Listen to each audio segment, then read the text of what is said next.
Welcome to the second annual Kelly Miller Smith Foundation Symposium. We are excited to gather again this year virtually to focus on a heart-wrenching, pivotal, and solvable issue for our times: poverty versus justice, a moral issue for our criminal justice system. We have two stellar partners this year. The Kelly Miller Smith Institute on Black Church Studies at Vanderbilt Divinity School is joining us again. And we are ecstatic to also partner with CEO Action for Racial Equity. We couldn't ask for two better partners. The Kelly Miller Smith Foundation was named for my father, who was a powerful voice and leader during the civil and human rights movement of the 50s, 60s, 70s, and 80s in Tennessee and throughout the nation.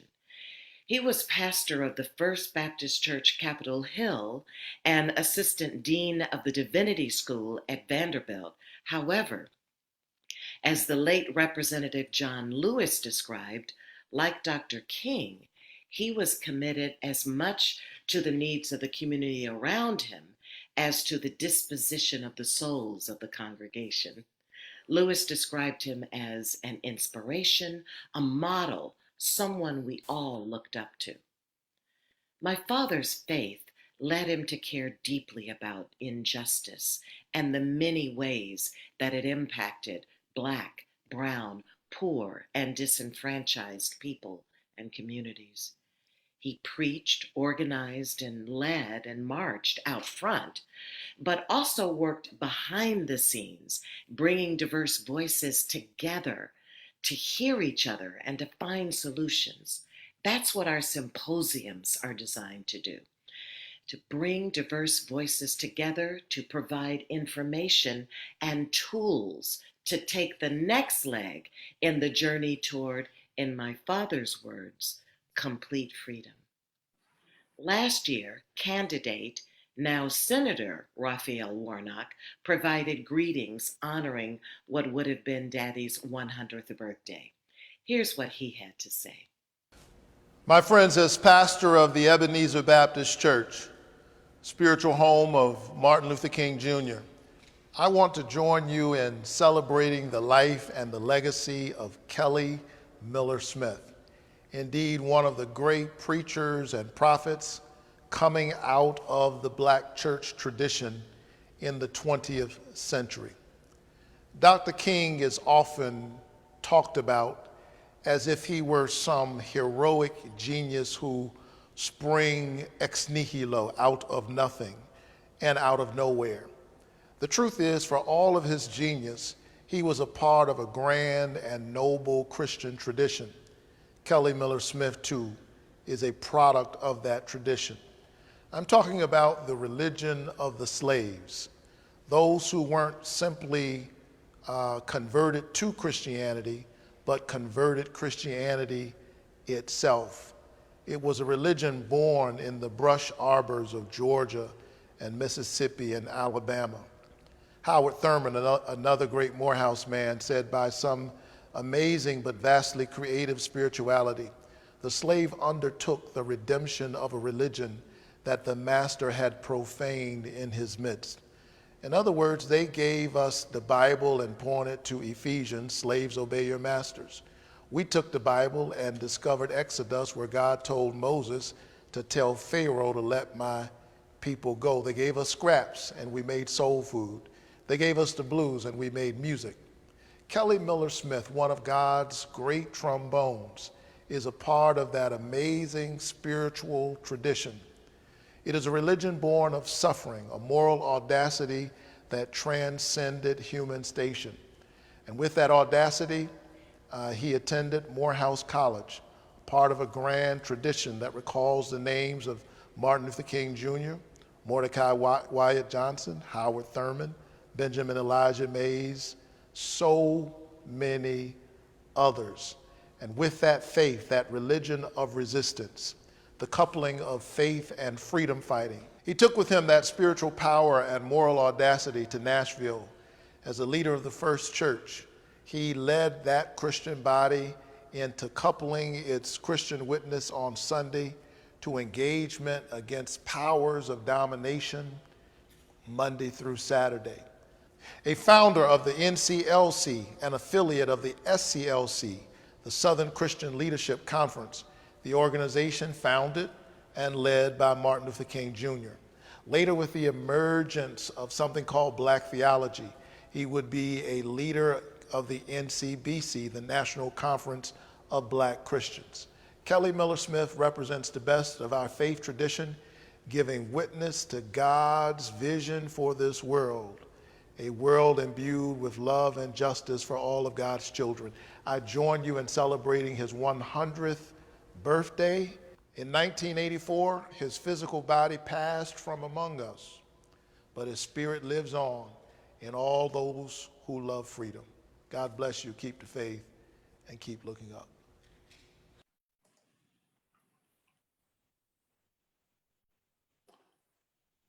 I am Forrest Elliott Harris, Sr., Professor of Ministry and Practice and Director of the Keller Miller Smith Institute on Black Church Studies at Vanderbilt Divinity School. We are pleased to again, for the second year, collaborate with the Keller Miller Smith Foundation, and this year joined with the CEO Action for Racial Equity to host the second annual Keller Miller Smith Symposium. The theme is Poverty versus Justice, a moral issue for our criminal justice system. This symposium is convened with a particular interest to understand why it is more likely for Black and Latino souls to be corralled to and stuck in the criminal justice system with overwhelming difficulty escaping its clutches. We open this dialogue in this symposium with others around the country to explore transformative justice change possibilities to address this problem. As director of the Black Church Studies program named in honor of Keller Miller Smith, I am pleased today also to introduce Dr. Andre L. Churchwell, Vice Chancellor for Equity, Diversity, and Inclusion and Chief Diversity Officer for Vanderbilt University, for him to welcome and greet us for this event. Collaborating with the work of the Keller Miller Smith Institute on Black Church Studies and supporting the Keller Miller Smith Foundation, Dr. Churchwell works to extend the university's trans-institutional efforts for social justice change. Dr. Churchwell stepped down from his position as Chief Diversity Officer for Vanderbilt University Medical Center and Senior Associate Dean for Diversity Affairs at the Medical Center, which he held since 2014 to devote full-time to bringing equity, diversity, and inclusion to transformative levels of change at Vanderbilt at large. Welcome, Dr. Churchwell. Thank you, Forrest. I really appreciate that opening. My father always told me never follow any Black ministers in a lecture or in a program. Now I understand what he meant. I want to welcome all of you to the second annual Kelly Miller Smith Symposium on Poverty versus Justice, a moral issue for our criminal justice system. I am the Vice Chancellor for Equity, Diversity, Inclusion and Chief Diversity Officer here at Vanderbilt. From my perspective, equity comes in many forms and shapes. There is health equity. And as a practicing cardiologist here at Vanderbilt, I see this every day play out in the challenges that health disparities play out for our marginalized patients in our healthcare systems throughout Nashville. There's also educational equity, which I've witnessed in my over 30 years as a diversity administrative leader. I've seen this play out in inadequate resources committed to urban and lower income schools, where most of our marginalized students perform and live. I've also seen the need to bolster and support our HBCU institutions and provide equitable support in admissions processes and practices to increase the numbers of our underrepresented minority students in our research level 1 universities.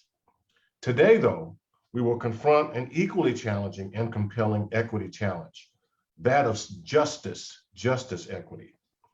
As James Forman Jr., Yale professor and son of the civil rights legend James Forman Sr. wrote in his Pulitzer Prize winning book in 2018 called Locking Up Our Own, Crime and Punishment in Black America, a discourse on the criminal justice system here in America. He noted how a disproportionate number of young men of color are incarcerated for crimes that their white counterparts would not have been imprisoned for, or in fact would have received reduced sentences. Today, we are fortunate to have a discussion of this inequity led by Reverend Dr. Frederick R.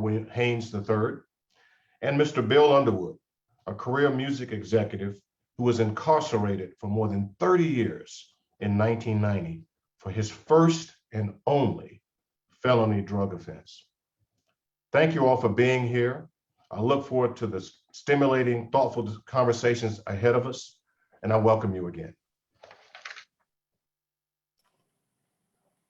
Thank you, Dr. Churchwell, for partnering with us, the Keller Mills Smith Institute on Black Church Studies and the Keller Mills Smith Foundation in support of this symposium. We look forward to further and future collaborations. It is my distinct honor, very distinct honor, to introduce to you Frederick Douglass Haynes. Frederick Douglass Haynes is the senior servant pastor and social justice centered and Christ-centered Friendship West Baptist Church in Dallas, Texas. Under his liberating faith vision for over 38 years, my beloved brother has led the Friendship West Baptist Church to become a refuge for social justice seeking people locally and globally. He has led the 12,000 Friendship West membership to work with local officials and neighborhood groups in such a way that the community has experienced a decrease in crime rate. They have organized a neighborhood association headquartered at Friendship West, where many city services have been moved to historically neglected and underserved communities. And as a result, the community continues to experience social transformation in vital areas. Broadly sought after by religious and political venues across the country, the Reverend Dr. Haynes' prophetic homiletics in the pulpit and public square is a voice that weds together Jesus and justice, social activism and witness. In 2003, Freddie Haynes, along with co-founders Dr. Ivor Carruthers and Jeremiah Wright of the Samuel DeWitt Proctor Conference, a conference that perpetuates the prophetic legacy of the late Samuel DeWitt Proctor, who during his lifetime was one of the most impactful educators and transformative agents in the academy, church, and society.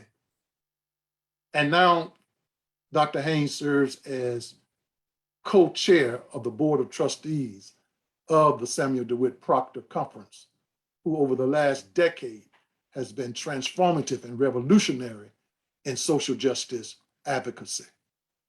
Dr. Haynes is a beloved friend of mine, whom I follow and whom many appreciate. He has spoken in broad and diverse ways to government, and recently, historically Black college, Paul Quinn College in South Dallas, named in his honor the International Baccalaureate School, an honor well-deserved for his local and global advocacy work in social justice. What is amazing about Freddie Haynes is his compassion, mixed with justice, a heart for the poor, oppressed, and marginalized in the world. He is an earnest, beloved brother. He has traveled to the Haitian communities in their struggles for human flourishing, to the southern border, and he is a co-marcher and prophetic voice with the Reverend Dr. William Barber's Poor People's Campaign for Economic Justice, Health Equity, a Living Wage, and Environmental Justice. We admire him. We thank God for his gifts of presence and voice, and one whom I have learned to love even deeply as he has continued to stretch himself across the country to be a voice for social justice change. I present to you now my brother and friend, Dr. Freddie Haynes.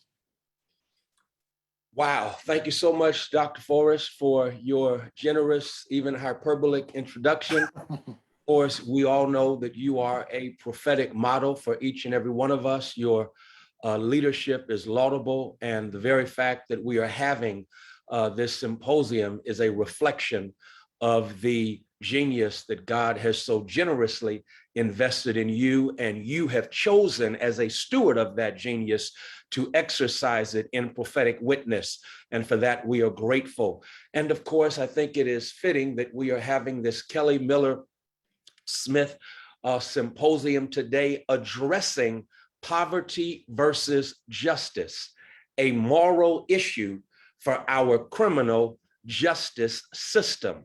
And to have with us one who I will present in a matter of moments, who has the spirit of Frederick Douglass and Harriet Tubman, and that once he was emancipated from an oppressive system, he has refused to simply enjoy his own freedom, but has gone back instead, determined to dismantle a system that is downright oppressive. And so today we are discussing poverty versus justice, a moral issue for our criminal justice system. Please allow me to say this moral issue is also a crisis that we find ourselves experiencing. I am a protege of Kelly Miller Smith in a vicarious fashion. I never had the chance to meet him, but through his social crisis preaching Lyman Beecher lectures that he delivered at Yale in 1983, I have been blessed in that my ministry has been profoundly formed and informed by this wonderful work. I think it's important that we hear from the man for whom this symposium is named as we look at the fact that we are in a crisis. Listen to what he says. Crisis is a transliteration of the Greek word, which means in that context, judgment, parting, estrangement, separation. Interestingly enough, Frederick Bookshell states that in the Septuagint, the term for crisis means a sense of the right, especially the right of the oppressed, which is vindicated by the judge. He goes on to cite Matthew 23:20 and Luke 11:42, pointing out that the reproach against the Pharisees was due to their indifference to the poor. What an appropriate word from 1983 that in a timeless fashion is speaking to what we are grappling with today. Poverty versus justice, a moral issue for our criminal justice system, presupposes that there is something going on in the criminality of a justice system that again is criminal and in no way just. And in this criminal, injustice system, we have discovered economic exploitation, especially of the impoverished. And so I'm suggesting that we are in a crisis as this criminal justice system continues to operate in a way that is nothing short of criminal. It's downright unjust as it targets for both exploitation and for oppression communities of color, especially Black communities. No wonder Michelle Alexander, several years ago, arrested the attention of the nation, spotlighting the problem, saying, here's the deal. It's the new Jim Crow. It's a reflection of a caste, C-A-S-T-E system, a caste system that continues to value some and at the same time disvalue others. And the disvaluing of others is, in my words, a continuation of enslavement, which is why we have the 13th Amendment. And so the 13th Amendment has been manipulated, as it were, so that we have a criminal justice system. On the front lines of that system is a policing system. And please let me parenthetically say, let's for once and for all stop saying we've got a few bad apples as police officers. When you got all these bad apples, sooner or later, you got to deal with the fact that there's something sick with the tree. No, the orchard is sick. The system is sick. And so given that reality, you have the police system on the front lines. You have the criminality of a justice system that is fed by that policing system. And then it leads to mass incarceration, the new Jim Crow, the continuation of enslavement in these disunited states of America. Paul Butler, former prosecutor in this nation, wrote a book and entitled that book, Chokehold, in which he uses the metaphor of what has been done to too many Black people in the streets of this nation, put in the death grip of a chokehold. Eric Garner died from a chokehold. Last year, we witnessed real time George Floyd, not just a chokehold, but a knee in his neck where his breath was taken from him, both of them declaring while dying, I can't breathe. Metaphors that speak to us this day, that our communities find themselves in a chokehold, and not just a chokehold, but we find ourselves victimized by this new Jim Crow and a continuation of enslavement. And so, given that, and given the fact that in a capitalistic system, please don't miss this, follow the money. So when you see Black bodies filling up our criminal justice system that eventuates in the prisons for profit, oh, there it is, prisons for profit. You can literally get rich off of prison contracts in this capitalistic system. And so, yeah, we're talking about poverty versus justice, but guess what? There are a whole lot of folk who are being enriched at our expense. And so how appropriate it is that we have another Frederick Douglass, another Harriet Tubman, in Bill Underwood, who is coming to us in this conversation to show us the relationship between poverty and justice.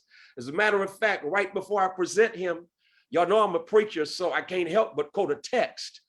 The Bible tells us that Jesus, our sable-skinned savior from the streets, Jesus, our resurrected revolutionary, who gives us our moral compass, says in the end, I'm going to judge nations. And when I judge nations, I'm going to separate the sheep from the goats. And I'm going to say I was hungry. I think I'll remix it and simply say, Jesus may well say I was hungry and you cut aid to dependent children. I was thirsty and you contaminated water in Flint, Michigan, and other communities of color. I was in prison because of your criminal justice system, your predatory policing system, and your prisons for profit. And you locked me up, refusing to visit and liberate me. And then Jesus will say to this country, y'all can go to hell. Lord, when did we do this? In as much as you did it to the least of these, you've also done it unto me. If we don't want this nation to go to hell, we've got to have a reckoning with this criminal justice system.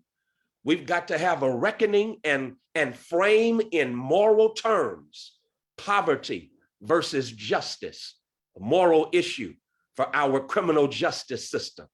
With that being the case, I'm peacock proud, honeymoon happy to present Bill Underwood, senior fellow at the Sentencing Project for the campaign to end life imprisonment. January of 2021, he received a compassionate release from federal prison after serving, get this, 33 years on a life sentence with 0 infractions during his over 3 decades of incarceration. And yet he became the inspiration for Booker and Bass's Second Look At. He was recognized for his dedication and commitment to rehabilitating his life, watch this, in a system that wars against rehabilitation. Speaking of the strength of his own character, witness, and spirit. Given that, we thank God for his unwavering love and dedication to his children and grandchildren, and his continuous efforts to create a culture of responsibility in his prison community, despite an atmosphere of hell and hopelessness without a parole sentence. And yet, he not only was able to be emancipated because of his determination, because of his faith, and because of the fact that King would say, the arc of the moral universe is long, but it bends toward justice, because Bill Underwood says, I'm gonna help that arc bend in the right direction. And so Bill Underwood, we thank God for you. Bill Underwood, we thank God that the spirit of Harriet Tubman, who said once she was free, it wasn't enough for her to be free. She needed to dismantle that system. Frederick Douglass said, it's not enough for me to be free. I've got to work to tell the truth, the liberating truth about a system that is immoral and downright unjust. And in 2021, we need that spirit, we need that voice. In this spirit, I present to all of us a heroic figure who we look to now for direction and wisdom, William Underwood. Thank you, sir. Thank you. I don't know what to say behind that. That's awesome. You are awesome. Just to reiterate what you said about the 13th Amendment, you know, how it all comes back to that, you know, and the Constitution. I was fortunate enough to get a, I don't know if it's I guess it's my burden to be granted compassion release on Martin Luther King's birthday, actually. Wow. You know, and that was pretty mind blowing for me. Of course, they didn't let me out. It was on Friday. And when they were telling me I had to go, you know. They came during count time. I'm straightening out my cell. I had my back turned and I hear the door click, so you automatically turn around. And it's a unit manager. She's telling me, come on, you got to come with me. I said, where am I going? She said, you got to come, you got to come. So I come out the cell. So we're walking back towards the office and she tells me, you got to go. And I said, go where? She said, you're going home, you got to go home. I said, well, I can't leave without my paperwork. I got to get my legal work. She said, no, you got to go now. They have a place that they take you and drop you off. It's a mall. And they drop you off in front of a Kentucky Fried Chicken, and just drop you there, and you can fend for yourself from there. If your family doesn't come, whoever, or bus, whatever. So I said, no, I can't leave my legal work and my pictures. I have pictures. My mom passed in 2016, so her pictures and my kids, and over the years, my grandkids growing up, through the pictures. I said, I can't leave my legal work, right? So she said, but we got to get you out of here. I said, I'm not going. I'm going to the hole. I'm not leaving my legal work and my pictures. All right. So she takes me back in the back, and my case manager, one of the case managers, the guy who works on my case, right, for the facility, he was there. He's on the phone, and they're trying to locate the warden or someone in the executive capacity in the prison. The warden, associate warden. Fortunately, and I say fortunate over those days because I had been in so long by then, no one was there to sign off on it. And I told the unit manager says to the case manager, what's wrong with him? He's crazy. He don't want to go home. I said, I'm not leaving my paperwork, my legal work, and my family pictures. I'm not doing it. I'm going to the hole rather than leave my stuff. So they worked it out, and they called my family, and I got to talk to my family. And so I had to go to there was a unit, the CARES Act, under the First Step Act, and then under Attorney General Barr, the CARES Act, once they passed the provision in 2020 in light of COVID, the CARES Act, there's mandated that all prisoners, before they're released, they go to a unit for 12 days, like a quarantine unit. I had already been over there 12 days. And so, but I had to go for the weekend to leave. So it worked out. So that's why I was released on the 19th. But while we were in, I'm saying all that to get back to what you said about the 13th Amendment. And I understood while we were in, and we were listening to ENPR and looking from ourselves, watching television and the news channels and watching the marches, because after a while, they kept us in. Besides COVID, they kept us, we couldn't even come out on the tiers for a couple of hours, or just a little fresh air in the tier outside of the cell because of what was going on in the country with the marches, and after George Floyd and the acrimony on all sides, all races, and the being in a closed environment where you have Black, Hispanic, white, Caucasians, everybody in one area, it's they don't want it. They've had the experience from 1995 with the crack riots, when they were voting, and God bless Sheila Jackson Lee. She tried all she could do to help, to get it 1-to-1, and it kicked off a riot around the country when they denied us, 100-to-1, staying at 100-to-1 as opposed to 1-to-1. So they learned from that. So any incident anything that's reflective of hostility, we get locked down, especially with something like that. And George Floyd reverberated around the world. So, they locked us down. So, but I see, and I really realize that throughout that, the youngsters, and I say the young people, they had an opportunity in a moment, because while I can understand defund the police, what it really, really is about is the constitutional amendment, amendment to the Constitution of the United States, because I went to trial and I stood on my Fifth and Sixth Amendment right, I made a Sixth Amendment challenge to the application of the federal sentencing guidelines to my case. Said this is unconstitutional. You can't do this to me. You can't just sentence me to something. You can't indict me, arrest me, and the jury find me guilty, and they never say what I'm guilty of. And now I'm facing a life sentence. And well, because of the sentencing guidelines and the mandatory minimums, they did this. But my point is saying is I objected all the way through at trial, at sentencing. They stopped the trial and gave me a special hearing. Then in my PSI is a pre-sentence investigative report. That they use this a vehicle, papers to where they're going to put you in the categories. And I made the objection because at the end of this horrific report, you can object, make your objections. Then I made my objections at sentencing and my direct appeal, and another thing called the 2255, a habeas motion, and I have 6 cases in the law books. 3 of them I put there myself. So I learned the law. I got involved in my situation because I could only see clearly that's the only way I was ever going to get some relief.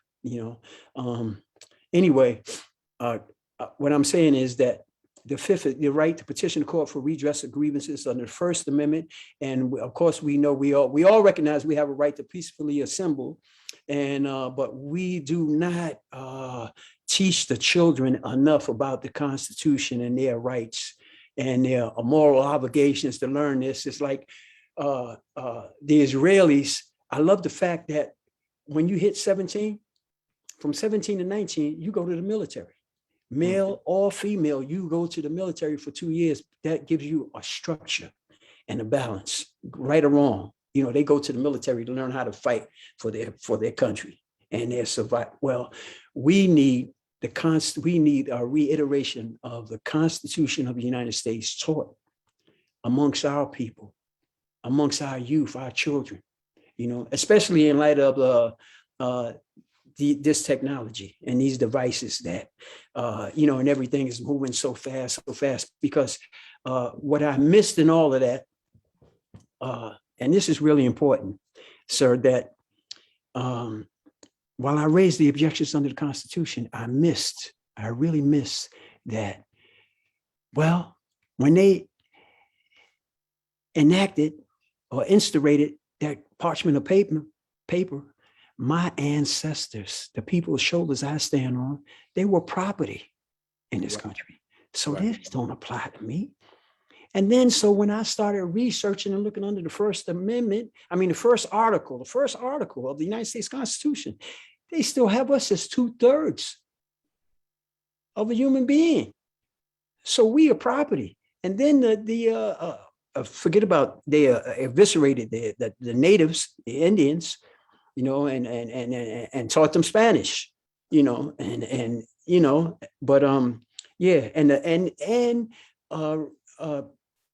reinforced it with the 13th Amendment, because the police come out of the 13th Amendment, gave them the right to arrest us, gave any white man, not just the slave owner, but and empowered any white man. If you made it from the South and made it North and you were all doing all right, or just a free man and considered you, white man still had the power to grab you and capture you, and bond you and ship you back South. These things already, but I don't know if the people listening understand this, but I'm saying all this to say that with the amendment of the Constitution, to bring in, the iteration of Black Lives Matter and human life matters and people of color matter, you see, in the Constitution, in that concept, those words have to be written into that ancient parchment of paper to give us substance and meaning in this country.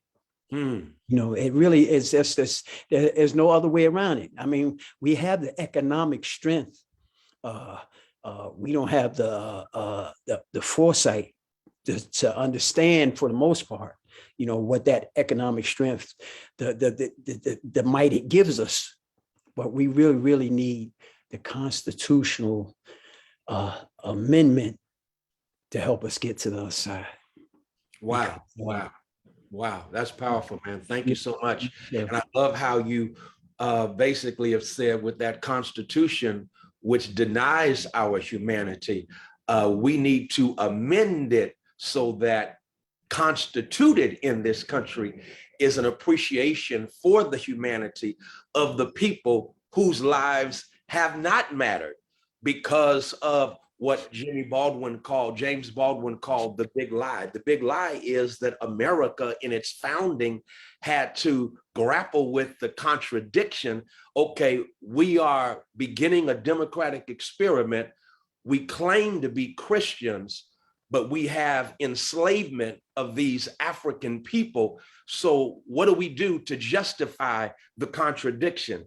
And that's when Baldwin says they came up with the big lie. The big lie said that Black people are not human. And as you said so well, Brother Bill, Black people are what?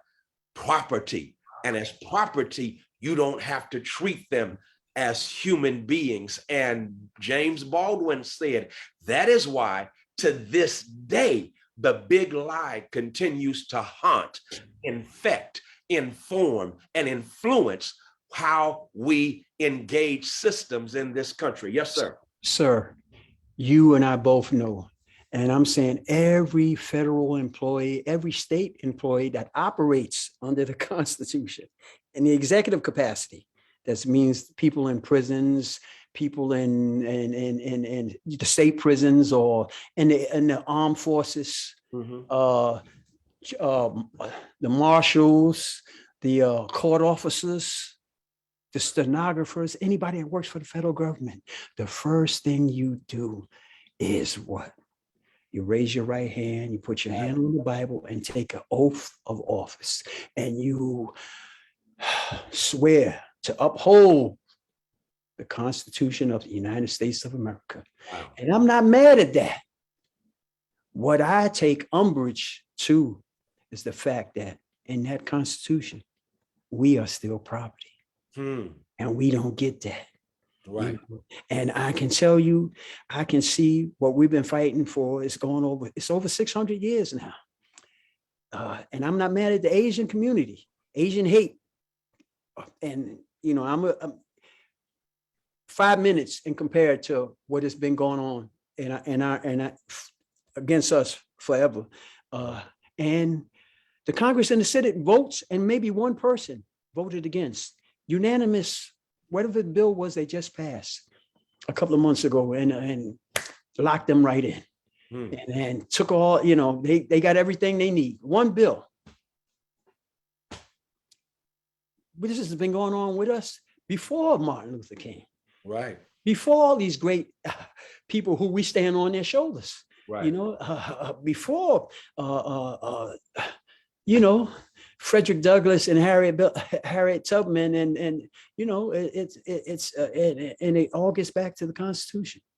This Constitution, amending the Constitution, and I say right now, all of our soldiers, all of our leaders, all of our activists, all of our superstars, all of our commentators and talks, the people that we all look up to and admire. Everybody has to pick up the mantle of it. We have to amend the Constitution to take out that verbiage that subjects us.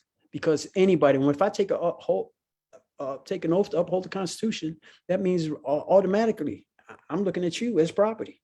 I'm looking at you, sir, as property. Even as me as a Black man, they paying me in my 401k. I got to look at you as property because I took an oath to uphold the Constitution. Wow. And that's the reality. And even if I don't recognize that, well, I'm gonna cut this brother some slack because he's got the same skin as me. Still, I got to at some point. All that cease and desist when the executive staff comes down and they're looking around the prison and they're looking at me and you. I got to look through you because I can't see you as an individual and a person. You, sir, are property. Right. And that's the reality. That's the reality. That's the reality. That's the reality. I think we have at least one marching order. I'm sure this conversation will produce more, and that is we should, out of this conversation, Kelly Miller Institute Symposium, say, hey, we've got to mobilize, organize to amend the Constitution that affirms the humanity of Black people. Because right now it's constituted where we're not. I mean, that played out at the same time.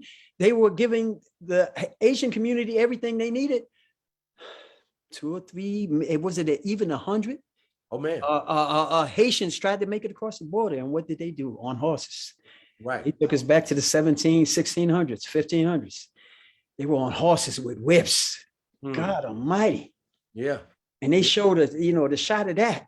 Yeah. Vicious. Yeah. Man. So no wonder, I'm loving that you're saying this. It's no wonder that the same Congress that passed the anti-Asian hate law would not and has yet to deal with anything around anti-lynching. Anything. Anything. Anything. Yes, Yeah. sir. Yeah. And what I meant to say about the 13th Amendment, what you so eloquently stated from the beginning. See, all these prisons is not by accident Right. that we are removed from our communities and put in these poor white communities. Come on, They man. build them up in the prisons there. So when they do the census, Say that. they get, we are not counted in New York. I'm in Lee County, Virginia, which is Richmond is over here. Lee County is over here in the southwest corner of Virginia by Tennessee and Kentucky. Hmm. The poorest white community in the country, one of them. And it was really, Lee County is really the county of General Lee, and the family is this where this whole Hatfield and McCoy thing. I got an education down there because Wow. the Hatfields worked in the prison. And I got to honestly say about the Hatfields, Lieutenant Hatfield was a gentleman. His wife was one of the heads of education. She was an honorable person, and their son worked in recreation, and he was an honorable young man. But still, this is the reality. They put the prisons there, and we now, this community of almost 2,000 people are counted when they do the census. And this is all over the country. Right. They're counted in these poor white areas, so they get more money. They get more money. And education and medicine and everything else. Right. Meanwhile, our neighborhoods are so slowly dissipating. Right. Our needs and for our people is slowly eroding. Right. Because we don't see. We can't see because rightfully so, everybody's so caught up in trying to survive and trying to, make it check to check. Yeah. So, Yeah. The 13th Amendment is a vicious tool. It's a vicious tool. Yes, it is. Yes, it is. But again, I'm not mad at them because, and I can say this wholeheartedly and with a clear conscience and soul because, that old adage is really true. Those books, when you put it in a book, forget about it. Mm. Especially now, again, with these devices, man. They're for those who went to college, who completed college, I applaud you. You made it through while they still had books. That's right now. People that this here, with the digital service providers and the information that they bombard you with 24/7, a lot of the youth are lost. No question. I can see why they TikTok and Instagram and all of that all day. They lost, Yeah. and it's all just, and it's and as the DSPs exponentially. Now they're brand new billionaires. They got so many, they don't know what to do with the money. Mm-hmm. Mm-hmm. Meanwhile, we as a community are still disjointed. Yeah. If I get ahead, I don't want you to get ahead, and I don't want to be the gatekeeper. So they talk to me. Don't talk to Dr. Haynes. Don't talk to anyone. Talk to me. And it's all this madness. Yeah. With us, suppressing each other. Yeah. But again, all this confusion gets back to the Constitution of the United States. So if we could just get some traction in that area.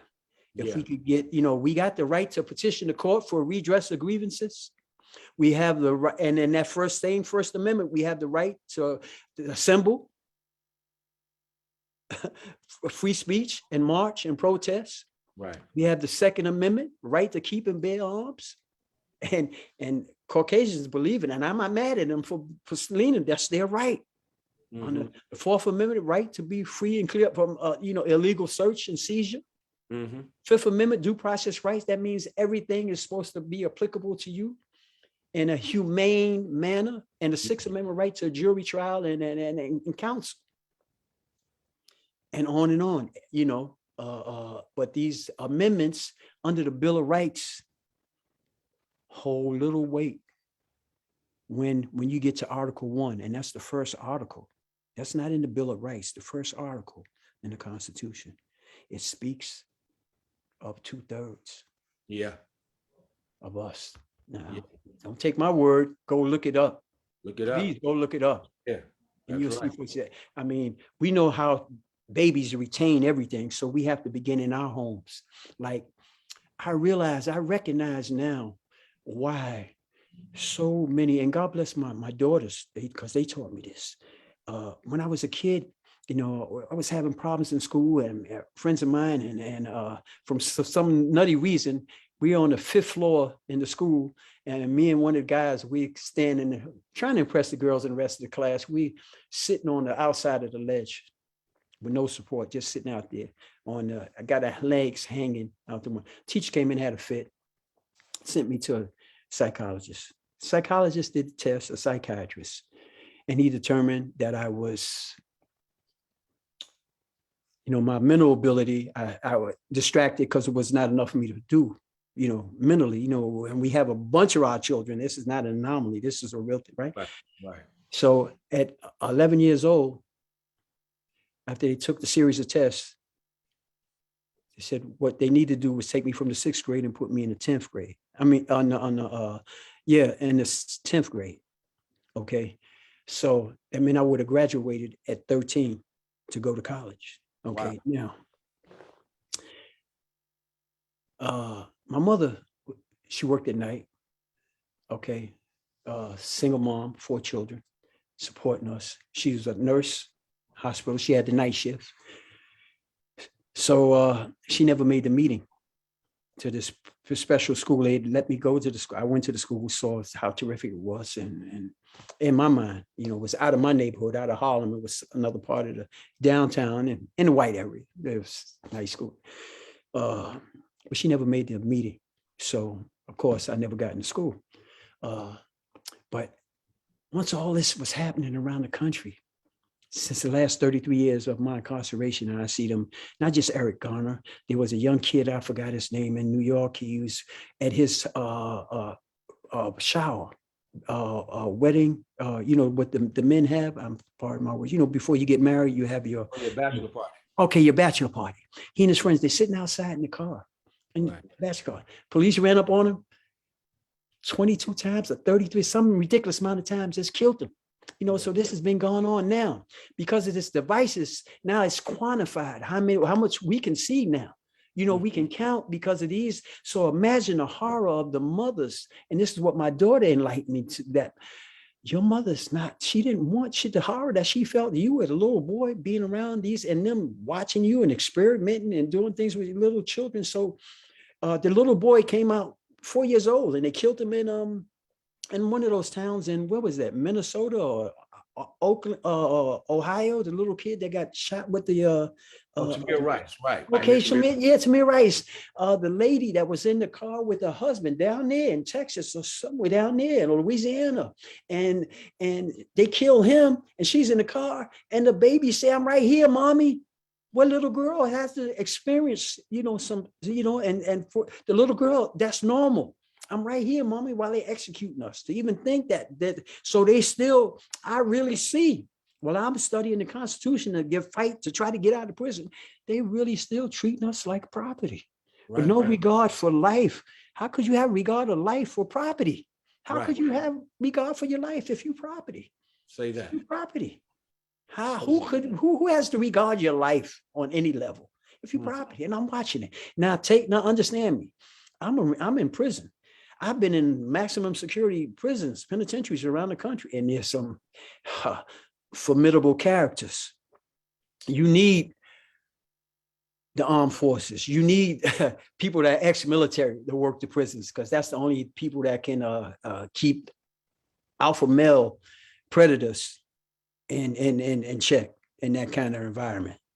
But as the time went on and years went on, I understood that the only thing they're scared of, see, they're not scared of this here. They're not scared of knives. They're not scared of that. They're scared of this here. When you learn to use this in prison and articulate on paper what your grievance is, what the system should be doing, and how they should, and when you recognize you have the right to petition the court for redress of your grievances, especially if you're an American citizen, or so you say I am, then, you know, and May 2nd through 4th, I had the opportunity to, well, they moved me. This is in 2007. From them moving me from Allenwood Penitentiary to Lee County, that happened in 2002. So I filed a grievance, and it went all the way through its cycle, and I took him to court, but it took me 5 years to get him in court. But I got the opportunity to cross. I was a prosecutor in this regard. So I got the opportunity to cross-examine 2 wardens, the regional administrator for the Northeast region, a case manager coordinator, and the case manager. Mhm. So I'm the prosecutor. Okay. So throughout that whole proceeding, what was interesting to me is they harped on, and God bless my mother, she drove down from New York. This was in Pennsylvania, but she drove down from New York out the 3 days that the trial went on. They harped on the taxpayer, the taxpayer, the taxpayer. So I'm saying to you and everyone that's listening that the executive branch, the legislative branch, the judicial branch, because you know the 3 prongs of government, the executive, the legislative, and judicial. Right. Nothing horrifies them. Nothing makes them they can't get sleepless nights. The taxpayer, you, the people out there that pay taxes. Nothing horrifies them more, because they hopped on this. This is what I got out of my 3-day civil rights trial, that they hopped on to taxpayers, to the jury, to looking at my mother in the trial and anybody else that was a taxpayer. So I got out of that. I understand that when it comes to the taxpayer, where the problem lies, where the power lies, is with the taxpayers and the people that vote. Yeah. In 1964, when we got the right to vote, we really didn't understand what that meant. My generation, God bless all of you who did, but for us that's grown up in New York City, in the city that saw an opportunity in the streets, we didn't understand. After they took Malcolm X, after we watched them die in the Audubon Ballroom, I can't blame anyone other than us for that. After we saw them assassinate King in between the 2 Kennedy brothers, and after they killed, was that Mega down at home at his, when they bombed the little girls, when it started with, God bless her, having the foresight to leave the casket open. Let me see what you do. And this white woman, before she died, said, no, that never happened. As soon as they get close to what they seem to believe is their God, then they want to come clean. Right. So. Mr. Underwood. Yes, sir. Unfortunately, we're up against the clock. I'm sorry. No. You gave me the floor. Don't give me the mic. Listen, you have been absolutely amazing. I salute you. You are a teacher now, teaching us the truth, the liberating truth you put together in a powerful way, the economics and the prison system. It's not accidental that they rob us of human resources, put those human resources, those Black people, into prisons that are, in these impoverished white communities, and they get resources, roads, development that we don't get in our communities. I love how you connected that. I love how you connected education. And then what got me is you kept saying, I'm not mad at this. I'm not mad at that. Your spirit is so beautiful, so powerful. And I just want to salute you and thank you. And I hate we got to quit now, but I got to pass it on to the next. Please email me when you can. Oh, I will, man. Yes, sir. Please get back. It's your information. I need your information. So yes, sir. Okay, we will connect. Yes, sir. Thank you. Right. I pass it on to what's next. Thank you. Let's give it up for the amazing. Thank you, brother. Thank you. Thank you all for this opportunity. Thank you. Yes, sir. Thank you, sir.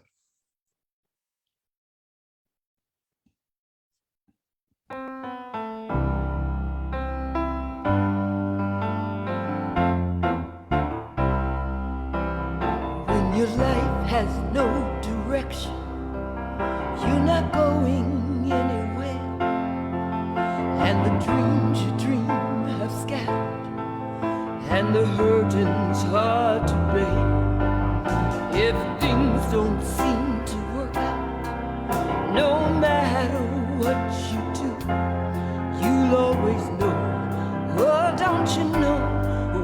that road with you. If sometimes the tears come easy, 'cause the living's got so hard, there's just no use pretending things aren't what they are. And time can hang so heavy when your choices are so few. You'll always know, you've got to know who walks that road with you. There'll be days when you have to take chances, and the path before you isn't very clear. Never doubt which way you are going. If your faith is true, you know who walks with you. And when the road gets smoother and your luck begins to change, don't forget what got you through, so your life can be reclaimed. Just look up at the sunshine, and again you see the truth. You'll always know, at last you know, who walks that road with you. You'll always know, at last you know, who walks that road with you.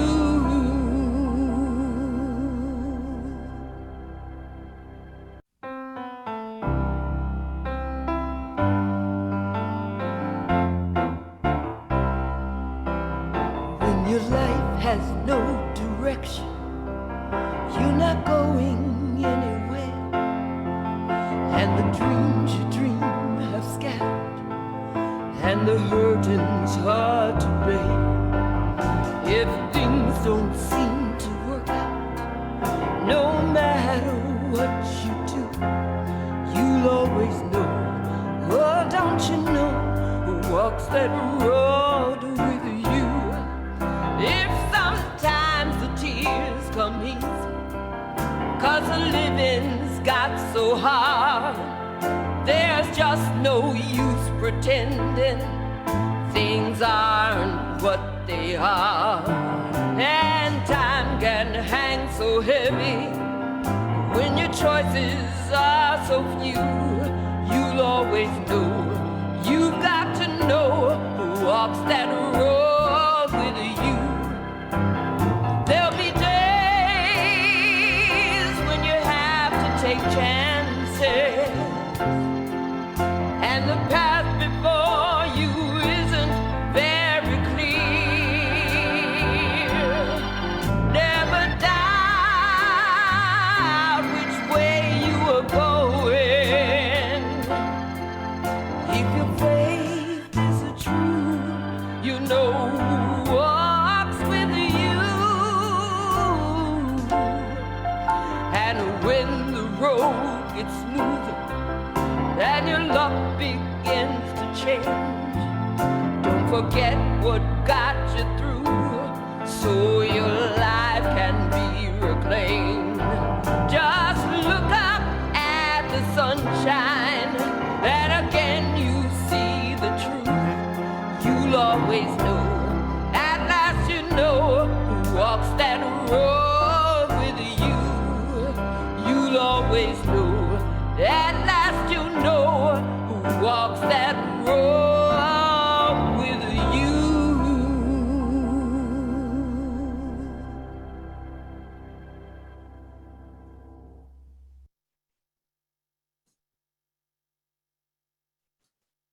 Good afternoon, everyone. Yes, okay. Good afternoon, everyone, and welcome back from the break. Wasn't that an amazing conversation between the Reverend Dr. Haynes and Mr. Bill Underwood? Dr. Haynes said it, we are in a crisis and we need a reckoning in our criminal justice system. Wow, wow, wow, and amen. My name is Felicia Williams. I am the former CFO of Macy's, Inc. I am currently a fellow with CEO Action for Racial Equity. CEO Action for Racial Equity is a business coalition with approximately 200 fellows from about 100 companies across multiple industries. The mission of the fellowship is to identify, develop, and promote scalable and sustainable public policies and corporate engagement strategies that will address systemic racism, social injustice, and improve societal well-being. In other words, I simply like to tell people that I get to wake up every day and work to improve the lives and circumstances of the 47+ million Black people in America. And it is by far one of the most challenging, but also one of the most rewarding jobs I've ever had. Let's get the panel discussion started. And like Dr. Haynes said, I am peacock proud and honeymoon happy to introduce today's panel. I would like to first introduce Dawn Harrington, Executive Director of Free Hearts.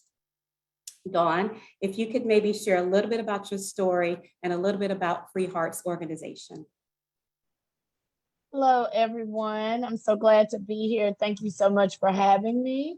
My name is Dawn Harrington. I am from Nashville, Tennessee, and I actually live in Jackson, Tennessee. And I'm the executive director of Free Hearts. Free Hearts is an organization that's led by formerly incarcerated women that provides support, education, advocacy, and organizing families impacted by incarceration. Our ultimate goals are reuniting families and strengthening communities. And so I got into this work from when I was incarcerated myself, and very much inspired to make a difference upon my release. My brother's also formerly incarcerated, but it was definitely shocking to see, the impact firsthand on women and their families that are at home. And so definitely happy to be here and looking forward to the discussion. Thank you so much, Dawn. Also joining us today is Priya Sarathi Jones. Priya is the National Policy Director for Fines and Fees Justice Center. And I'm very happy to say that I work quite a bit with Priya on reforming fines and fees. So Priya, maybe you can give us a little bit about your background and talk to us a little bit about what FFJC does. Yeah, hi, good afternoon. Sorry, the sun is coming out. So my name is Priya Sarathi Jones. I am the Policy and Campaign Director at the Fines and Fees Justice Center. Our organization is a nonprofit that does work primarily through the advocacy route, or as well as technical assistance to different state and local governments who are interested in the use of fines and fees. Our mission is to abolish the use of fees in the criminal justice system and reform how fines show up and how they are assessed against individuals in the criminal justice system as well. I have been working in the criminal justice reform space for over a decade. I went to law school thinking that I would be a lawyer who did the good work and did the good things, until I realized that the system itself is not one that I wanted to work within. And so I decided to take a different route, which was policy work, and really tried to change the aspects of the system that I thought didn't work well, and figuring out what sort of small piece of that I can take ownership over and really work towards in my life. And so fines and fees work really shot up out of the work that came from DOJ and looking into investigating the Ferguson shooting, the shooting of Mike Brown. And what that investigation really showed us, in addition to the police investigation, was what the practices were of the police department and the city of Ferguson overall. And that really led a lot of us in the sort of reform world to understand that, one, it was not isolated to Ferguson, and two, the real issue is that we have been trying to fund our governments, fund our operations on the backs of low-income communities, primarily Black and Brown communities across the country, and no one was paying attention. And so that's the work that we are dedicated to doing. That's the work that I do, and I look forward to sharing some of that work with you. Thank you so much, Priya. And I just wanted to share that I think your mic is going out a little bit. It may just be on my side, but I just wanted to see if you can tweak it up just a little bit to make it a little clearer. While Priya is doing that, I am also very pleased to introduce Tara Coles. Tara is Policy Counsel for Civil Rights Corp. Tara, if you could also share a little bit about your background and tell us about the work of CRC.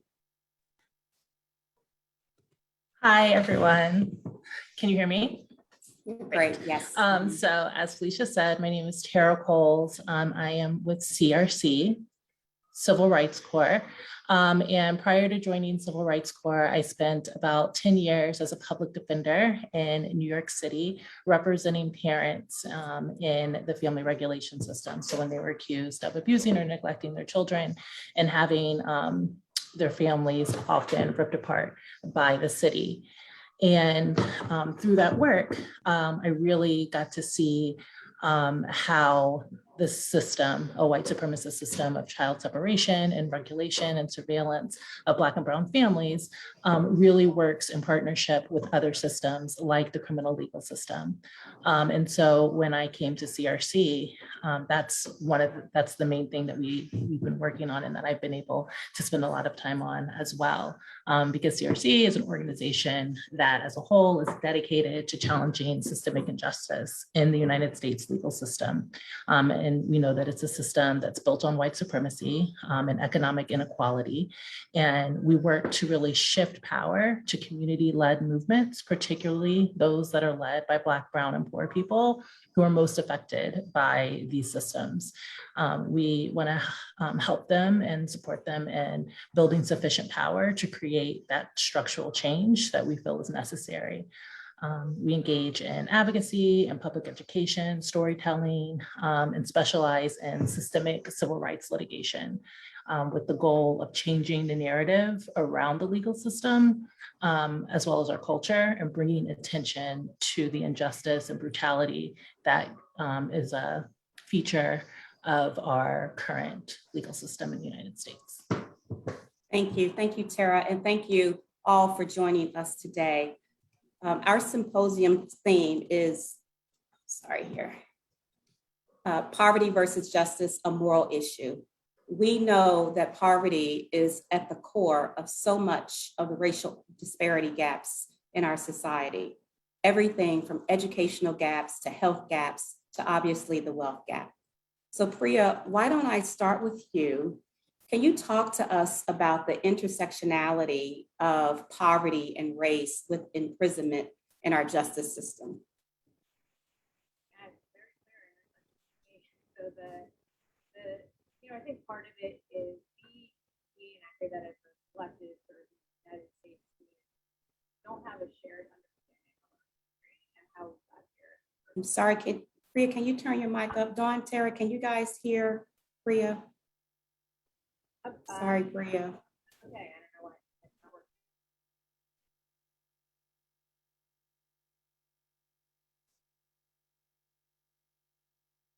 While Priya's working on her mic, Dawn, I do want to bring you into this conversation because you talked about women, and we know that women often bear the biggest financial burden when a loved one becomes justice involved. Can you talk to us about the impact that the criminalization of poverty has had on so many women, families, and communities? Yes, definitely. So in 2019, in our work with, in our Free Hearts work in the state of Tennessee, we started really creating an analysis around the criminalization of poverty. And I will say, one, we, have experienced it, and to us, it's like multiple tenets of in how we've experienced it. But also due to the culmination of our work, including a couple of successful campaigns. One, to pass the community-based alternatives to incarceration for primary caretakers law. And on the heels of also successfully working with Civil Rights Corps to organize 9,000 plaintiffs for the PCC campaign and for the PCC settlement, and working with CRC also in Wilson County around driver's license suspension and revocation. we really began to develop this analysis about like how this all fits together, because we're going from the legislature where we're hearing, a bunch of rural legislators saying, our families don't, our constituents don't care about things like bail and the different things that we care about when it comes to criminalization of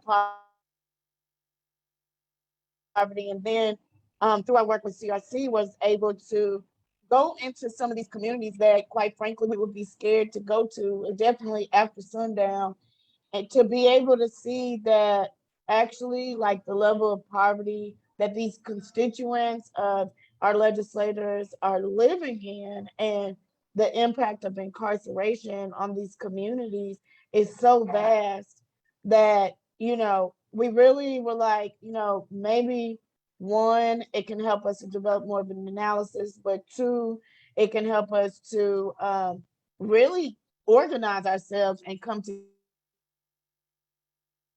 together in order to fight back against the criminalization.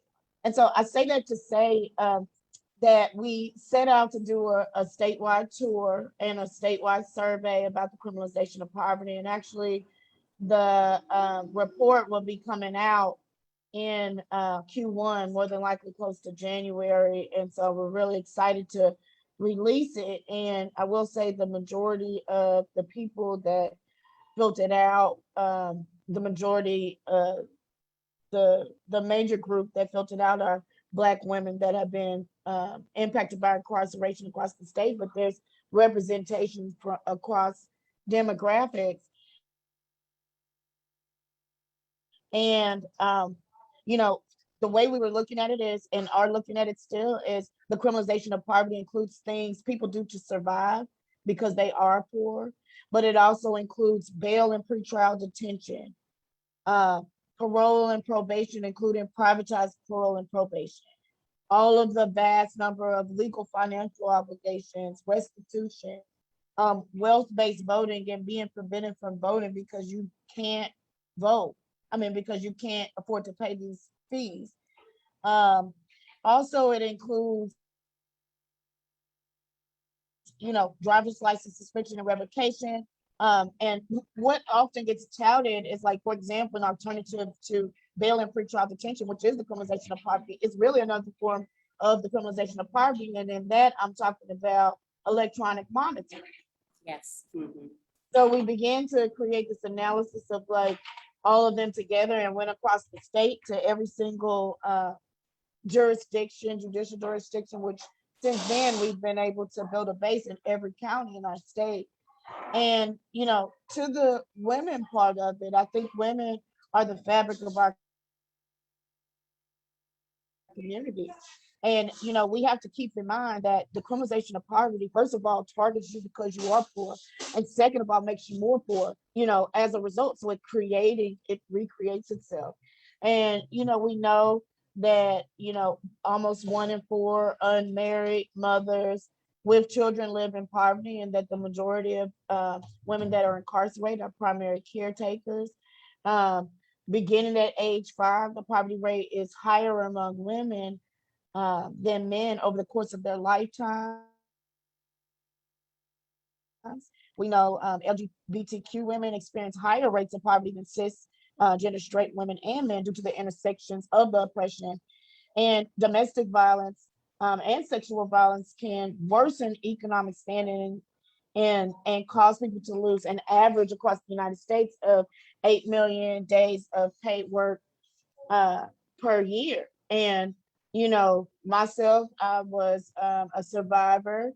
And, the majority of women that have been incarcerated are survivors of sexual and domestic violence. And so we're already coming into this system that very deeply criminalizes poverty from already a level of being more poor, having a huge wage gap, having a huge wealth gap already. And Dawn, you mentioned a report. Will the report be available to the public, and when will it come out?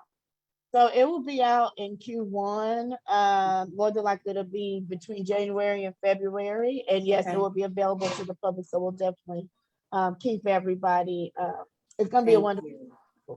Thank you. We definitely look forward to seeing that report. I'm sure it is going to be very, very informative. Priya, I want to go back to you. We were talking about the intersectionality of imprisonment, race, and poverty in our justice system. If you can talk a little bit about that. I know Dawn touched upon it a lot, particularly how it impacts women, but maybe you can share from your perspective as well.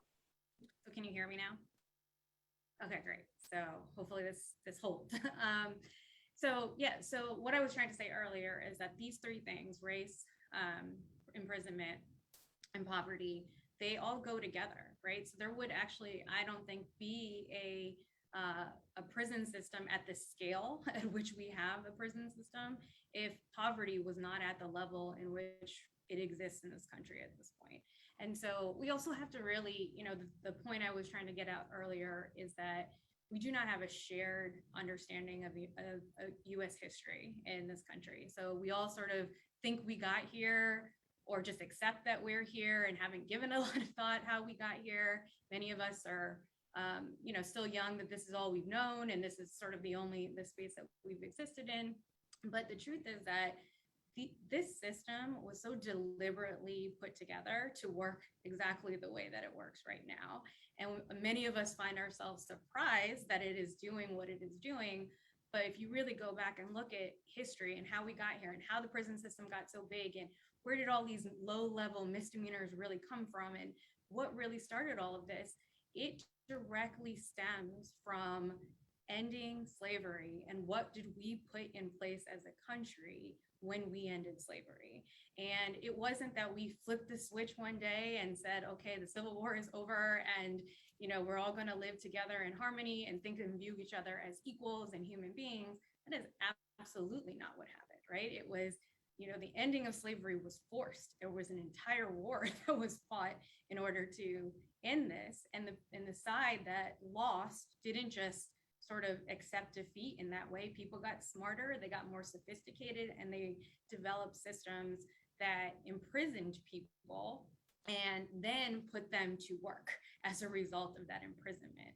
And they made new laws like vagrancy laws and loitering laws and solicitation laws, and all kinds of things started to appear that punished primarily Black people in this country for living and existing, and brought them into the criminal justice system when they did not live and exist in a way that was in accordance with the majority at the time. And so that power dynamic has always been this way. And so then there was this new system, a system that ended slavery, but people didn't get all kinds of economic opportunity when slavery was ended, similar to what Mr. Underwood said earlier. They just took us and dropped us off. It's effectively what happened after slavery was ended.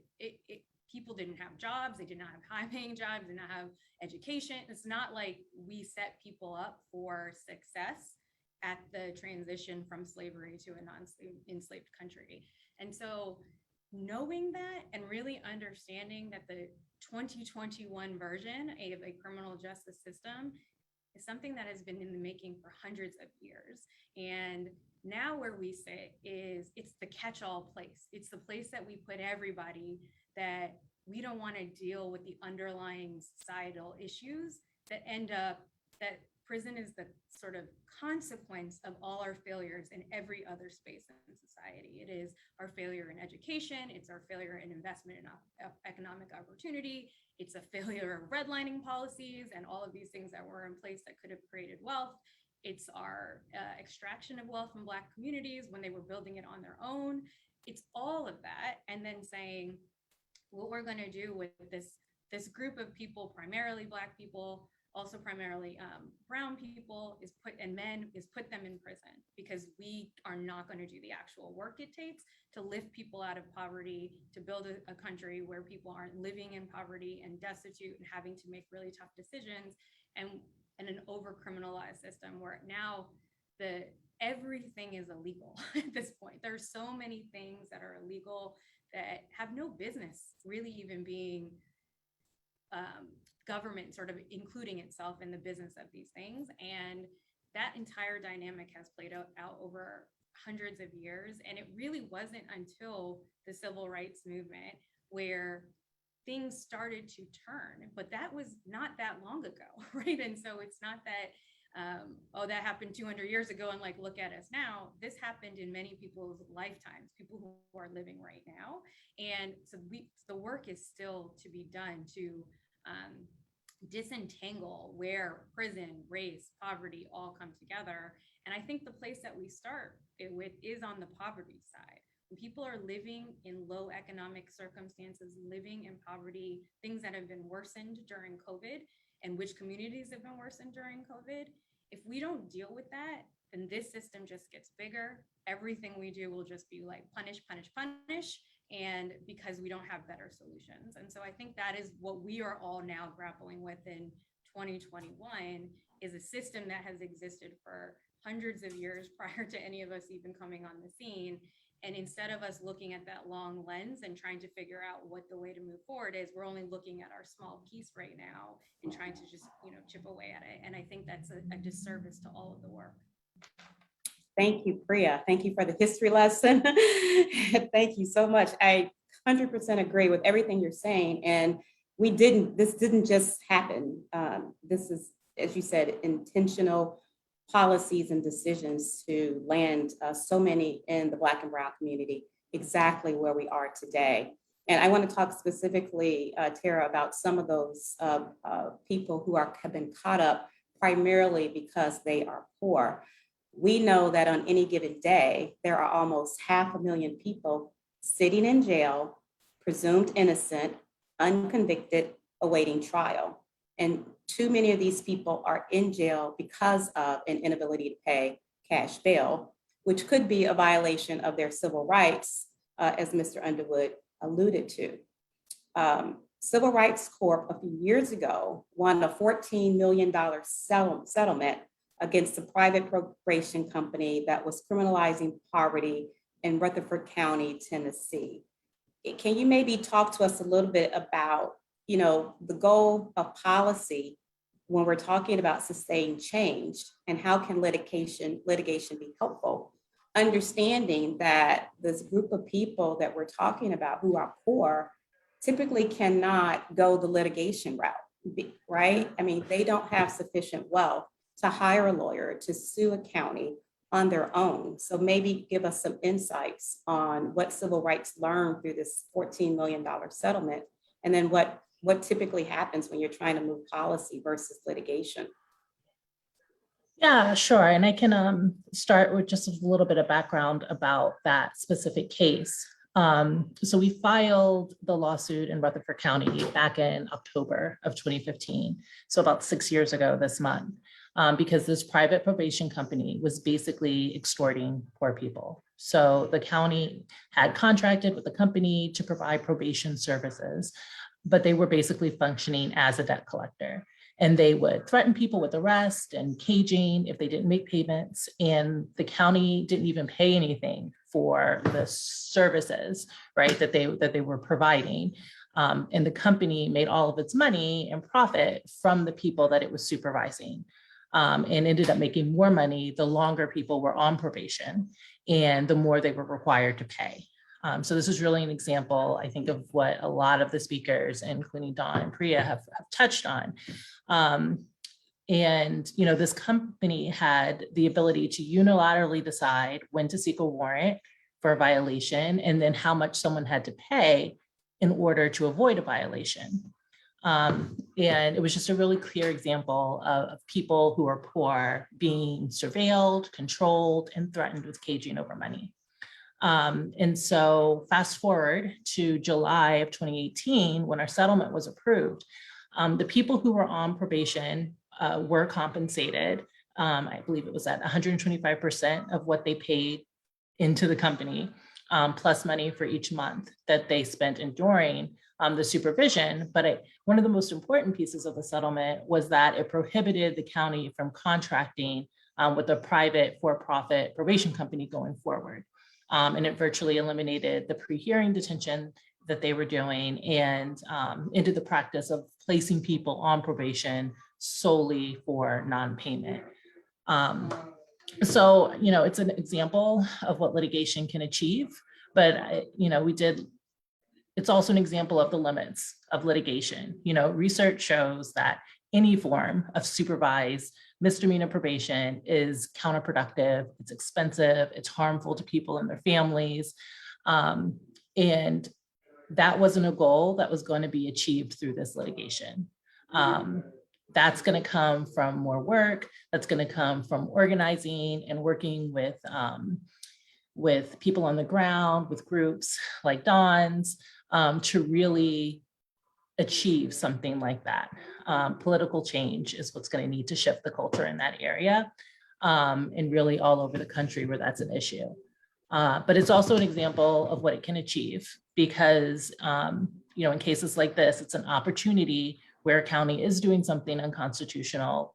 There are specific things that we can do with litigation to address it, to bring it to light in a public way, and let people know what's going on, because the average person may not know about it or know what to do about it, but would be horrified, if they knew what was going on. But litigation is a tool.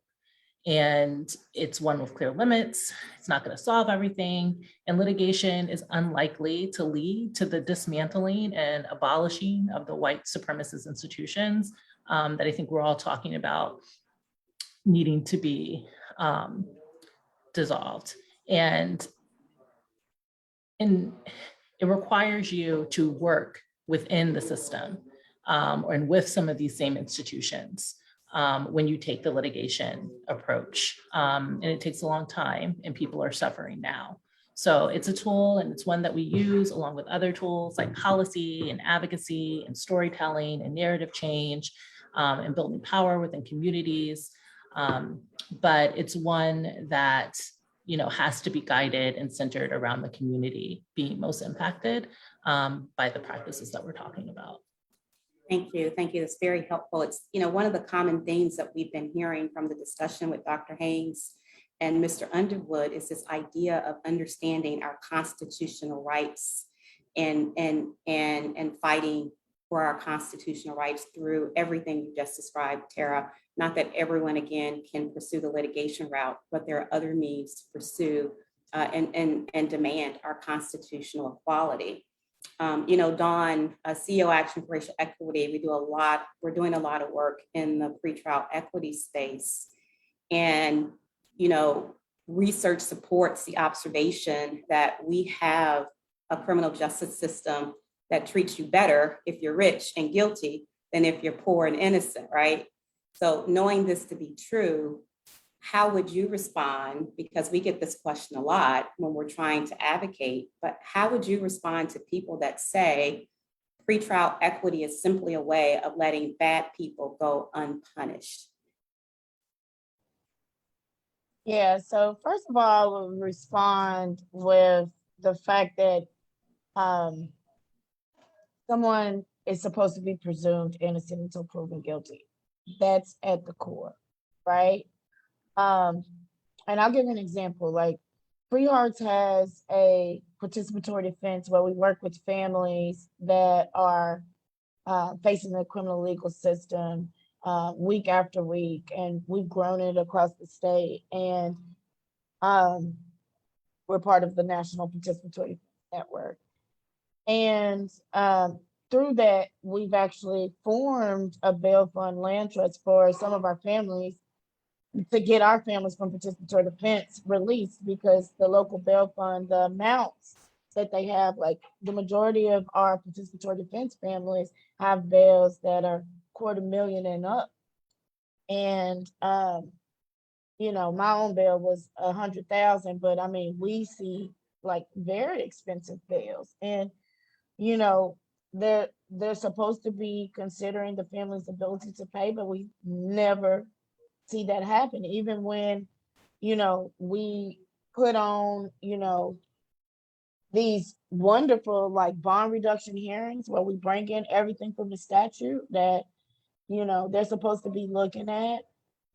They're still, and the family literally gets up there and testifies about what they can and cannot pay, and then it's still not being considered.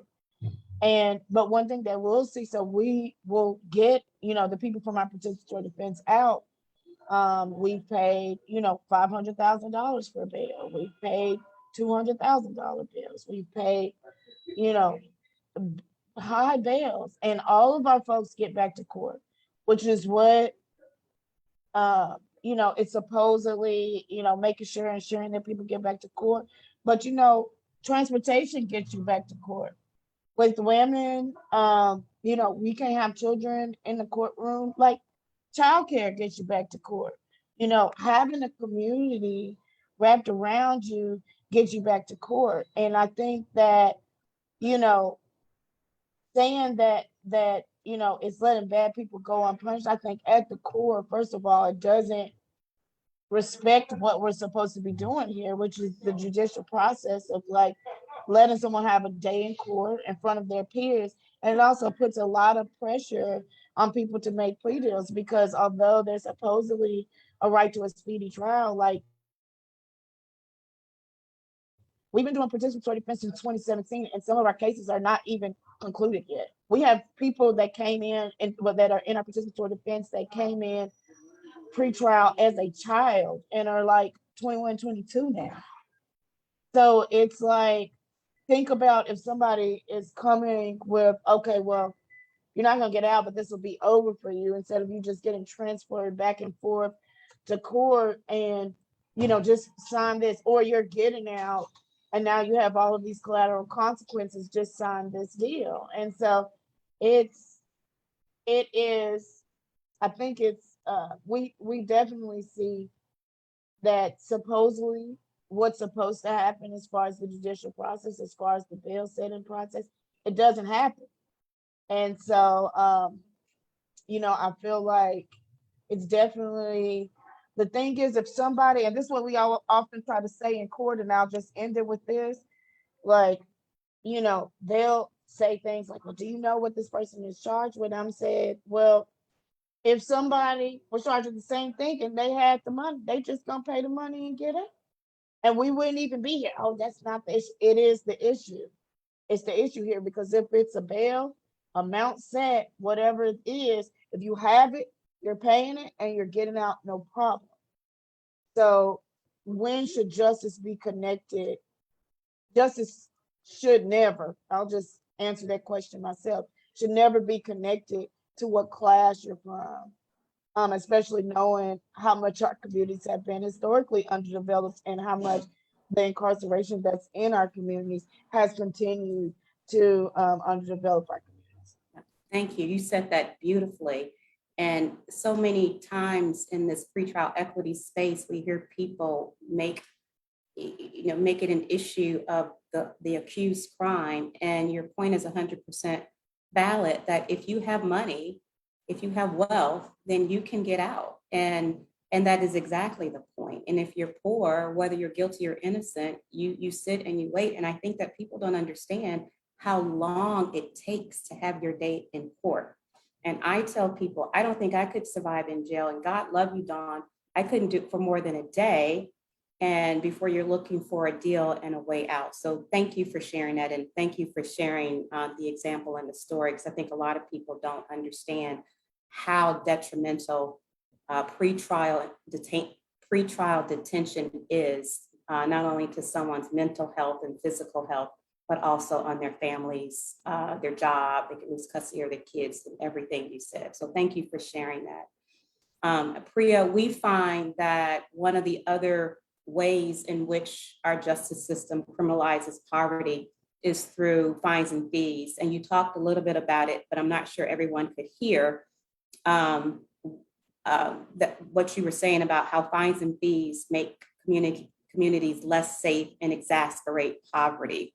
So I'm wondering, can you tell us a little bit more about the work of FFJC, what you guys are doing in poor communities of color, particularly in the different cities and states?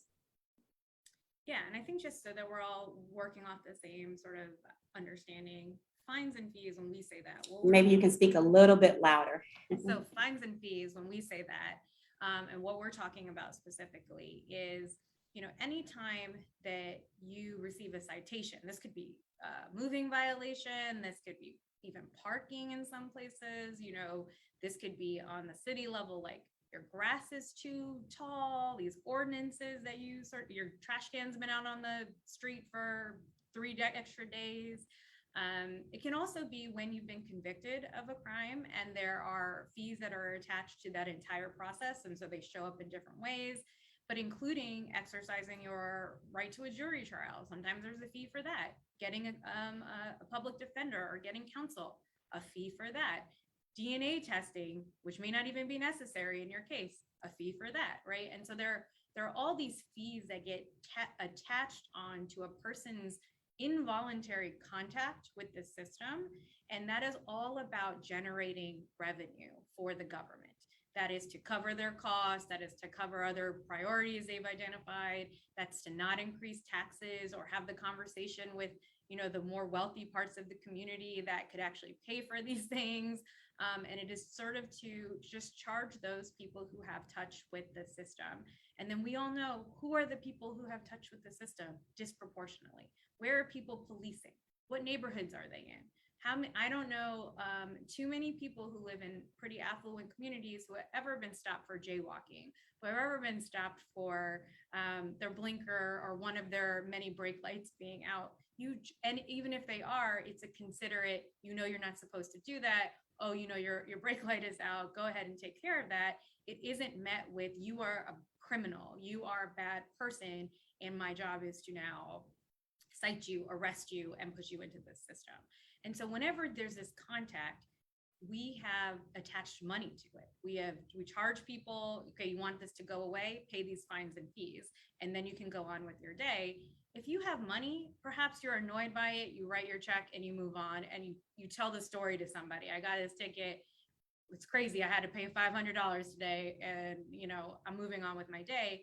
If another person gets that same financial penalty, it could ruin their entire lives. And so that is what we're seeing happen in the space of fines and fees, is that a person, person A and person B are getting treated in some ways exactly the same, which is that you both get the same financial penalty. In other ways, it wouldn't even show up in your community. So it's not a real question to begin with, right? That's not what's happening in your community. And so what we are trying to do now is work across the country to move governments away from these policies altogether. And that work can be done on the state level by eliminating fees that they can even be charged at all. So this is something California has recently done in 2 legislative sessions, is that they have just eliminated, I think they had nearly 100 fees that show up in their system. And they have eliminated about half of those fees over 2 years, where you can charge someone for electronic monitoring. You can't charge them for a public defender. And while it's really great, it's just a small piece of a really big thing. And it's one state versus 50 states that are participating in this. And so you need to make state level changes where states are just take away the authority, or even one step further, prohibit anybody from doing this on the local level. And then there's local work as well. And so that's what you think about with like municipal level infractions and things that are showing up on the local level, where really we need to be re-examining our codes and our laws. Why are these things on the books in the first place? There's been a lot of conversation about decriminalizing, but we say that with the caveat that decriminalizing and legalizing are not the same thing. And so decriminalizing just moves it from the criminal space, which there are advantages to, right? That you're not in the system and you're not going to have a criminal record and all of those things, but it moves it squarely into a financial penalty. And one of the issues that we are really watching and thinking through is there's a lot more awareness in the space of physical bodies being incarcerated and trying to move away from the physical incarceration of people, but not as much paying attention to the fact that you move people out of the physical state of incarceration and then incarcerate them with these types of financial burdens that they will never ever be able to come out of, then you are just setting them on a path for both financial, mental, social ruin that they can never come out of, and all of the collateral consequences that stem from that, not being able to take care of your children, not losing your driver's license so you can't get to work. You know, Dawn talked about what does it take to show up in court? It's transportation, it's childcare. And if I don't have a car or I'm not legally allowed to drive, but I need to show up for this court hearing, we're just creating more and more opportunities for the criminal justice system to take people in and put them under, you know, incarcerated state, instead of thinking, why are these things here? What really needs to be in place? And how do we set folks up for success? Even people, you know, I really want to rebuke this narrative that there are good people and bad people, even in this world. There are just choices and things that happen. And so to just discredit people as like, you're bad, so now all the things that happen to you, you have brought on yourself, it's too easy for us to give ourselves an excuse to not have to think about it and not have to do the work by putting it on somebody else's plate and saying, oh, you must have deserved this. And then only people start thinking about it when they find themselves at the other end of this system and they realize how poor it is and how unfairly it treats people. And the moment you have that touch, the moment you've been arrested, even if nothing else comes from it, all the things that stem from that arrest, from that contact, it's very hard to come back from. It's very hard to come back from. And the people who pay that price the most are low-income individuals. It's also predominantly Black women. It's Black women who are asked to carry these burdens like they are asked to carry so many burdens in life.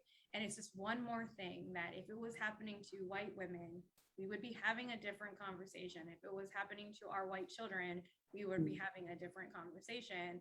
And our brown and Black children, our brown and Black families are worthy of the same humanity and conversation about equity and equality and existence that everyone else is worthy of. Amen. Nothing. Yes. Thank you. Yes. All right, Tara, if you could shift gears for us after that, I'm going to ask you one of the tougher questions that we get in this space. There has been a lot of recent media coverage about increased crime and violence, and often a lot of erroneous link to bail reform legislation like Illinois that's not even effective yet, or the bail reform in New York. How do we counter, and this is really to the theme of you know, what is justice? So how do we counter this fear and negativity while still getting people engaged in change? And we know that folks like to use fear as a means of blocking some of the efforts that you guys have been talking about today. Right.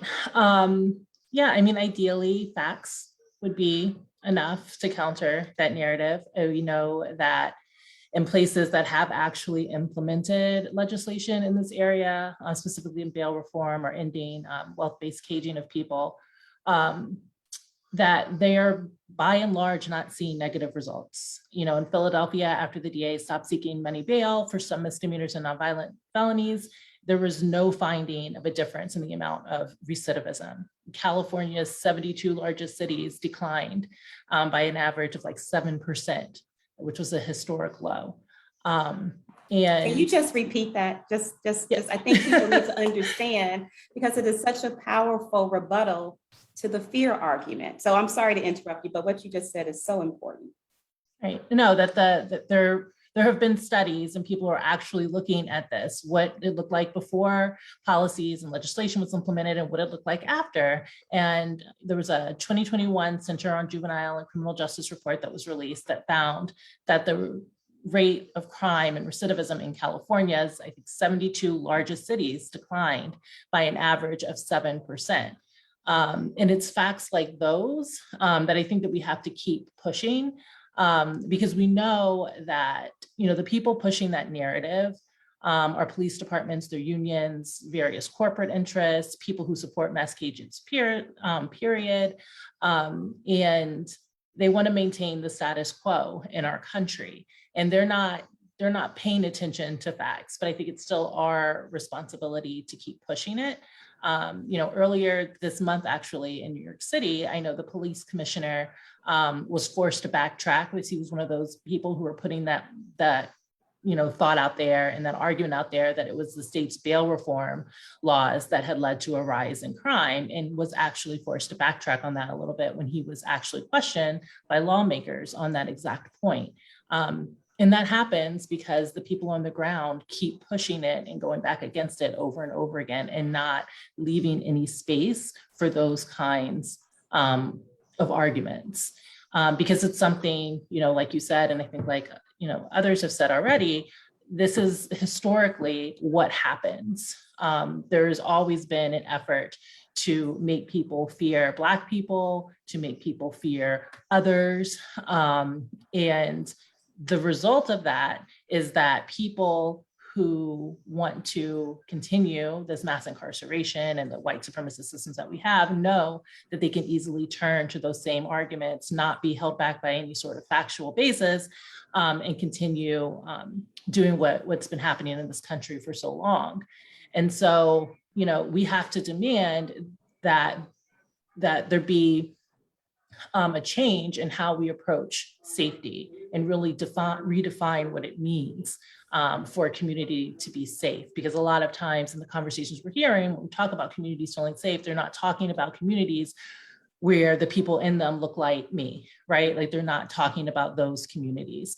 And so, there are bills that people can look at. Congresswoman Cori Bush recently put out, just recently introduced rather, the People's Response Act. And that's, I think, a good example of something that we can bring attention to, because it's designed to do what we need to do more of, which is shift the paradigm and think about where we're investing for public safety. And that needs to be things outside of the carceral system and outside of the criminal legal system. And many Black people don't feel safe in this country and are not safe in this country. And so, if I have to sit down and explain to my son that it's not safe for you necessarily to go up and ask a police officer any question, then that's not safe. Our community is not safe.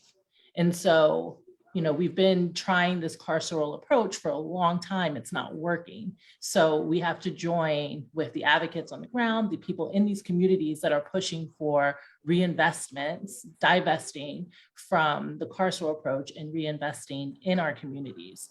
And I really think that at the end of the day, that's going to be what actually brings about change, because I don't know that we're ever really going to stop people like Commissioner Shea in New York City, or like the other people who continue to push this false narrative that, to stop doing it. I think we're going to have to go around them while still calling out the lies that they're telling. That is just absolutely amazing and on point. And I'm so glad we're recording, because I need to use all of these responses in our future advocacy. I am so sorry, but unfortunately we are out of time, believe it or not. I was hanging out with some girlfriends, and one of them kept saying hip, and we told her that hip, nobody says that anymore. So we're trying to figure out what's the right word. And we're coming up with cool and lit or fire. And then someone had a teenage daughter and said that, oh, my teenage daughter is saying everything. Like that was everything. So whatever the right word, ladies, you are all awesome. Hip, cool, lit, fire, everything. You are awesome panel. And we thank you for your time. We thank you for your participation. And we thank you for sharing your wisdom and your insights. I would like to transition back to Dr. Kelly Miller Smith Jr., who will share some closing remarks. Thank you all again. Good evening, good afternoon. As I sat here and listened, I just had to say, wow, in terms of the insight and the sharing and the things that have gone on thus far. And even with all that we've heard this afternoon, this only scratches the surface of what it is that needs to be addressed and what needs to go on. It is because of the work of the persons who we've talked with today and heard from today, and that we discovered that there's a lot of work that goes on, but we're grateful for those who have advocacies, whether or not they have been engaged or involved in the criminal justice system because of the fact of their own incarcerations, or because of the fact they just have a sympathy and compassion for people. And that is what needs to happen. I kept hearing over and over again about the fact that there needs to be some changes within political systems, changes within constitutional provisions and other kind of things. And the challenge is that so many persons have politicized so much of what goes on, particularly that have an adverse effect on people of color, and that it is a challenge. It's challenging to try to get the things passed that are going to treat everyone with the sense of humanity and the sense of decency that they ought to have. I was talking with a cousin of mine earlier today, and talking about how it is that among the things that she and her husband had done was to put things in drawers, to put things away, and that so that they're not cluttering up space and other kinds of things. And she realized that so many things that were put away in terms of her drawers and cabinets and things like that, even though the space itself looks clean. And perhaps these are the sort of things that we need to do when we're trying to keep our spaces uncluttered in our homes, in our offices, and in our businesses. But the challenge is that our political system has decided to do that with human beings, and doing it with human beings by putting them away, putting them in system, particularly those people who are people of color, and putting them away into institutions and putting them away, whether they are guilty or innocent of crimes, or just put them away because theoretically they're out of sight and out of mind. But they've also found ways to try to still penalize persons and that they are trying to put away by having all these economic costs that come up against them as well. And even not thinking about the fact that these that they're putting away are human beings. They are mothers and fathers, brothers and sisters, they're relatives, they're somebody's child that they're doing. And it is not a matter of their innocence or their guilt. It's a matter of the fact that they have so categorized persons within this nation that they felt as if we ought not to deal with them since they are not a part of the majority community. So what this symposium has done is caused us to open our eyes again, or to keep our eyes open to these sort of things. We cannot sleep on what's going on. We cannot decide that, okay, well, this is somebody else's issue, because it is not somebody else's issue. This is our issue that is affecting and causing challenges within our own community, economically, socially, politically, and otherwise as well.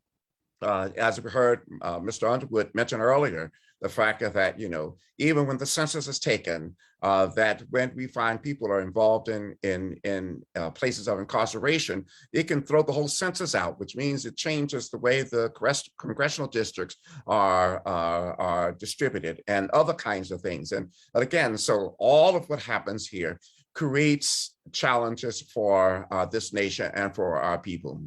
We're so grateful for all persons who have spoken, who've taken time in their day to share with us. There are conversations that are going to still have to go on that are beyond what we have been able to address today. We hope that you'll reach out to these persons who we've had as a part of the panel, as well as Mr. Underwood and Dr. Haynes as well, and engage in the kind of conversations to ask yourself the question, what can I do? What do I need to do to make sure that I am on the right side of these matters, of these kinds of issues? We thank all persons who have joined us from various places across this nation. We pray God's blessings to be upon you. You will receive information in the future about other symposiums and other things that we're going to talk about that we believe will address the issues that are going on in this nation and in this world. Take care of yourselves. We hope that you have a great afternoon, and we look forward to seeing you at our next symposium.